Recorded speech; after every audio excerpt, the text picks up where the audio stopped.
Hi everyone and welcome back to Alejandro HD. I was actually having a look through my old videos and I saw my review of Nana, the anime, and I really didn't like it. Um, I don't know if it was just the audio was really bad, but at that time I didn't really have a lot of equipment to make myself sound nice or things like that. So I just thought I'd do a redux. I think that's what they call it. A redux? Is it a redux or redo? A redo? Yeah. Of my review of this masterpiece. We'll call it a masterpiece because it is a masterpiece. Uh, I have a lot of thoughts about Nana as an anime and how significant it is, especially as some if you are a person who is a young adult coming into the world. And there's many different avenues to explore, especially with the two main characters, both Nana, of course. Depending on where you are in life, I think you can either relate to one or the other. It's not so much style or how they dress, but it's more personality wise. Nano Komatsu being the romantic fall in love type with her obsession with material objects, her very naive personality, or Nano Osaka, um, very cynical views on life, came from a completely different background.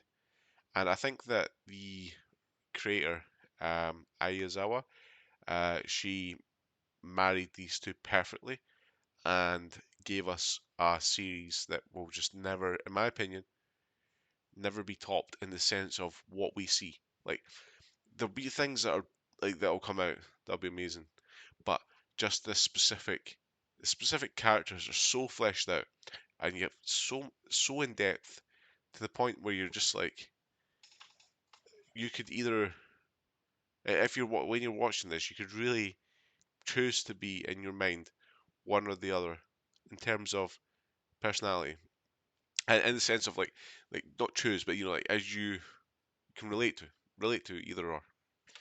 Um, I mean, I was like I say, I was watching my old video and I wasn't really impressed by it, and I'm very sorry for anyone who has watched that because it wasn't really peak Hal. You know, I'm not saying this is me being peak. I mean, there's probably going to be a video in 2 years' time me complaining about this video, probably, because I'm just sitting here forever making videos and I don't know, just something to do for my brain so it doesn't explode. But what is the great dynamic about this is it's not just Nana versus Nana personalities clashing. It's also Trapnest versus Blackstones or Blast. It's Ren and like like all the characters are similar but very different from one another. Reira and Nana Osaki obviously are the lead singers of Trapnest and Blast respectively. Very different people, very different styles. I don't even think they really even interact with each other much. I mean, I've rewatching the series just now, but I don't think they even speak to each other. I think that's a really interesting thing. Nana Komatsu with her. The thing with Nana Komatsu is that you get like a whole 8 or 9 episodes of talking about her exes and her like life before Tokyo. But with Nana Osaki, you only ever get the future, what she wants to do. And I think Ayazawa really is such a master at writing different characters and how they want to portray. Like you're not going to get some one-dimensional people in every aspect. Every single character in this anime is fully fleshed and has their own ideas about what they want to do, and I really love that about Nana. I could just watch it and talk about it for ages, forever. Um, like I mean, even the side characters like Nobu and Sheen from Last, Takumi, of course, from Trap Nest, and the drummer. I can't remember his name. Trap Nest, but he doesn't matter because he's not really that involved. Reira, Ren, yeah, they all have their own unique, distinct things going on, and I really love that about what they're trying to present in the anime as well. because you are actually and very invested in the characters because you all get to know a little bit about what they're about. Obviously, the main characters are the main characters, so you learn about them the most. But even guys like Yasu, like later on down the line, you find out about him and Reira. You find out about Sheen and his indiscretions with all these people. Uh, Nobu's unrequited love for Nana Komatsu. Takumi and his weird obsession to control everything. Reira and her insecurities and low self-esteem and how she connects with Sheen. Ren with his addiction problems as well. It's really like if you could create. I mean, I've seen the live action. It's okay. It's okay. I'm not gonna talk about that. But if you could create like a series today, revamped, completely start from scratch, and retold the story, people would love this. Especially in this day and age when you've got so many things going on, like gender crisis and all like political stuff. Like I think this would fit well into today's world. I think the problem with Nana is it peaked far too early. Like it was way ahead of its time, and we're not even talking about the music yet. Like the style, like the drawn style, the fashion style of the characters. That's something as well that needs to be, I think needs to have a lot of plaudits.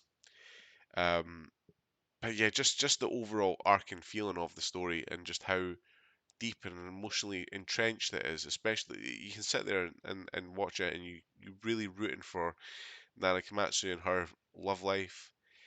Her whole thing with Shoji and all the other guys that she was with.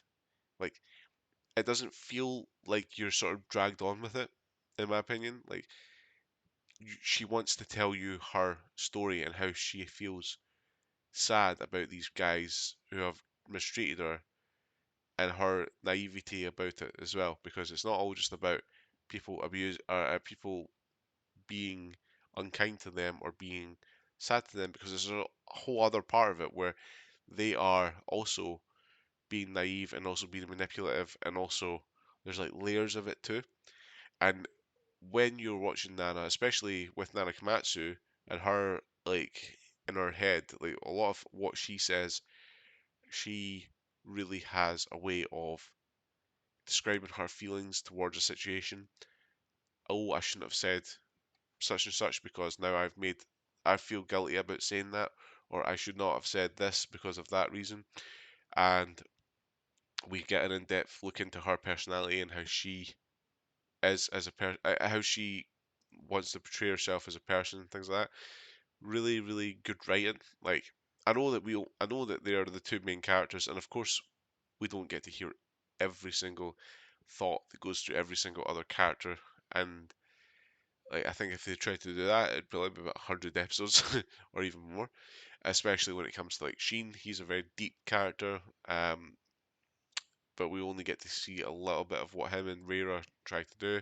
I think if Ayazawa didn't get ill when she did, I think there could have been a whole dynamic to it, and we could have seen a lot more. But yeah, just overall, it's absolutely incredible. It is in my top 10. It's in my top three. I think Nana is probably